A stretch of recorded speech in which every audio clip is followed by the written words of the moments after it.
Welcome to another episode of our video series of the mechanics of human cognition. It's great to be back. Mm-hmm. And we have quite the topic to get into today. Mm-hmm. It really strikes the heart of human agency. It really does. I think the mission for us here is to get past the words we use every day without thinking. We have to draw a really sharp line between two ideas, mere movement and true behavior. Mm-hmm. Because if you can't see the difference between those two, then talking about free will or intentional living is, well, it's basically impossible. It's the absolute starting point for any real analysis of cognition.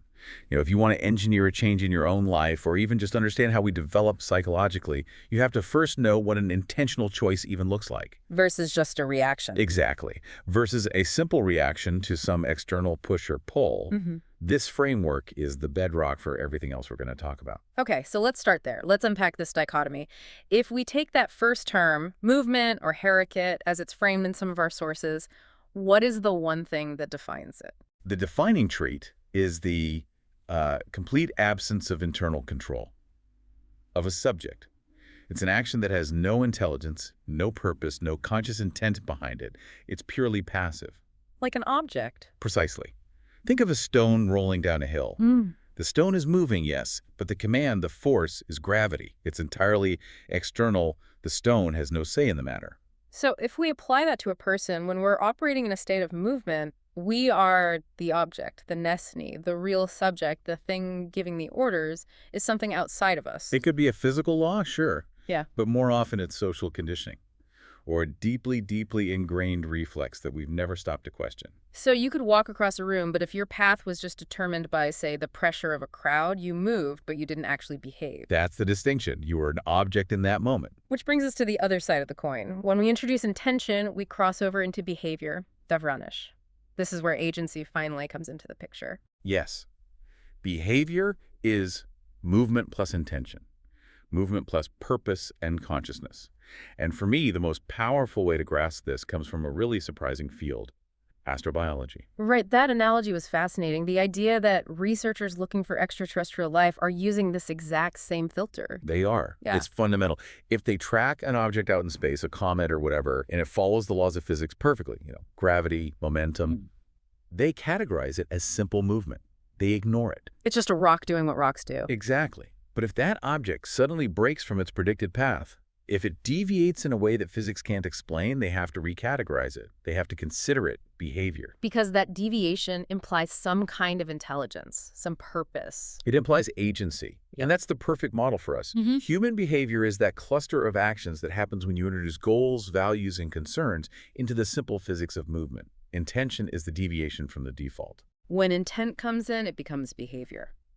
But here's the paradox, isn't it? We are capable of this incredibly high-level conscious behavior, but we spend most of our lives running on autopilot. Well, that's the brain being smart, in a way. It's about efficiency.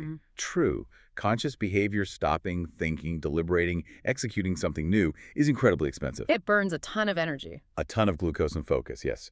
So our brains evolved to save energy wherever they can. That means taking any action that we repeat and turning it into an automatic, low-cost movement pattern. And that takes us right into how actions evolve over time. What starts as this really tough, conscious behavior, it doesn't stay that way for long. Not at all. A deliberate choice you make today is behavior. But if that choice works, if it gets you what you want, the cognitive system immediately starts the process of automating it.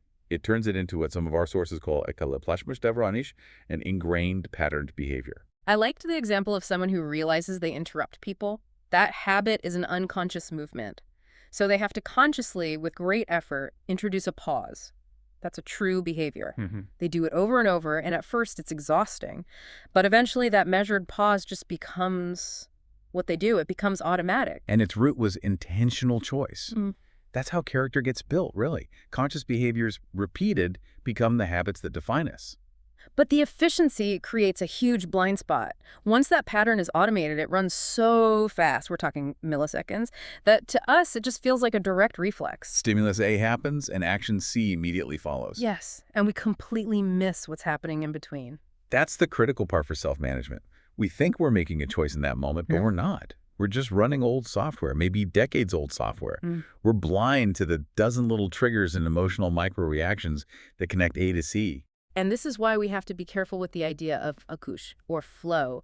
We celebrate being in a flow state, but if it doesn't have intellect behind it, it's just a more pleasant form of passive movement. That's a crucial point.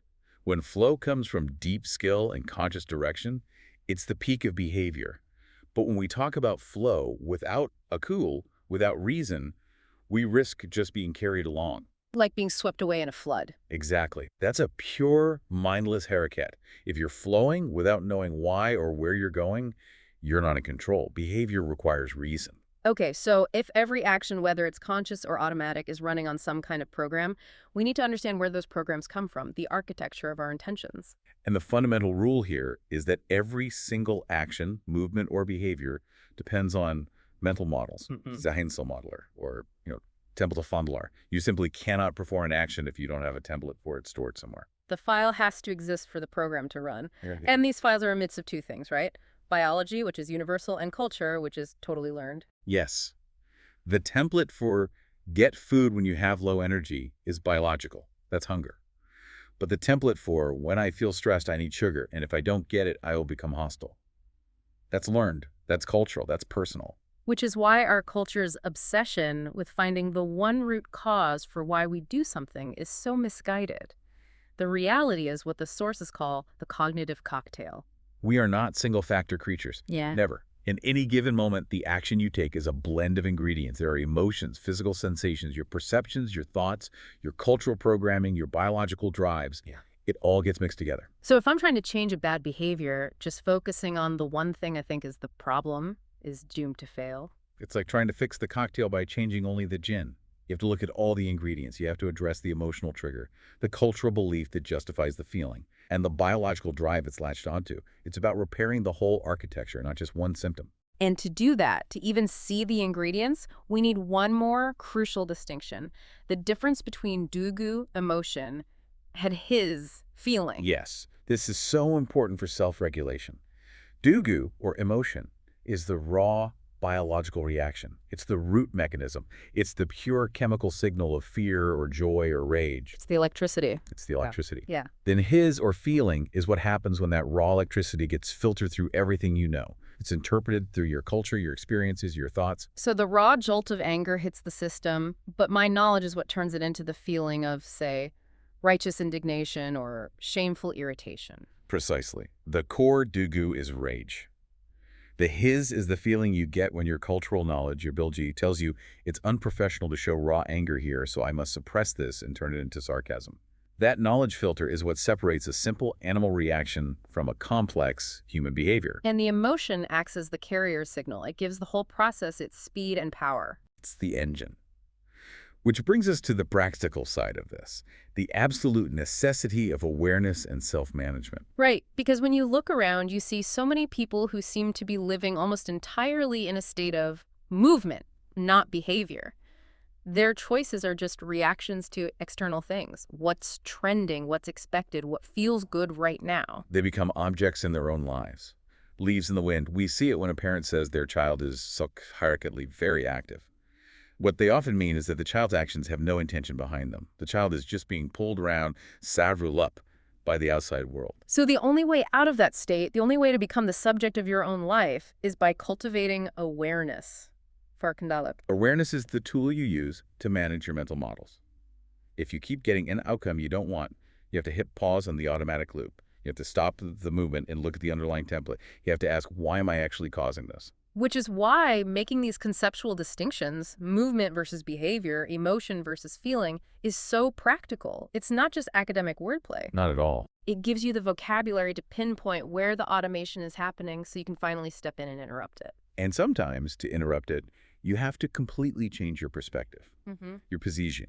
There's that great analogy of the person who knows every single street in their neighborhood in perfect detail, but has no idea how to get to the next town over. They're too close to the problem. Far too close. To solve the bigger problem, they have to step back and look at the whole map from a higher angle. And when you do that, when you step back from your own patterns, you often see the hidden logic.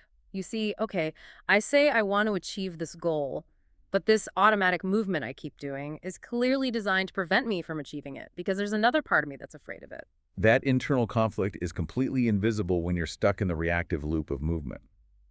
Awareness is simply the act of stepping back far enough to see the whole map of your own competing desires. So this all brings us back to the central idea, really, that the quality of your life, the very measure of your personal freedom, depends on how much you can shift, how much you move from being a reactor, living in movement, to being an intentional agent, living in behavior. But it's so important to add one final point. These definitions we've been using, movement, behavior, emotion, feeling, they are conceptual tools. They aren't absolute truths written in stone.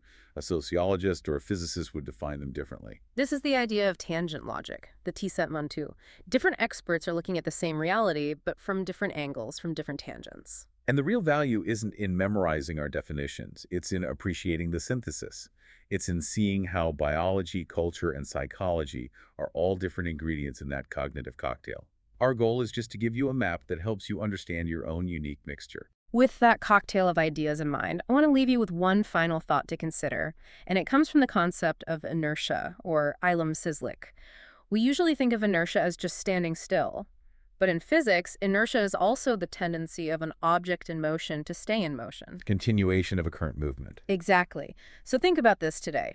How much of your busy, active life, all that forward momentum, the stress, the hustle, is just inertia, a force carrying you along from old conditioning, and how much of it is truly intentional, conscious behavior? That is the fundamental challenge of agency. Thank you for joining us for this analysis of the mechanics of human cognition. We'll see you next time.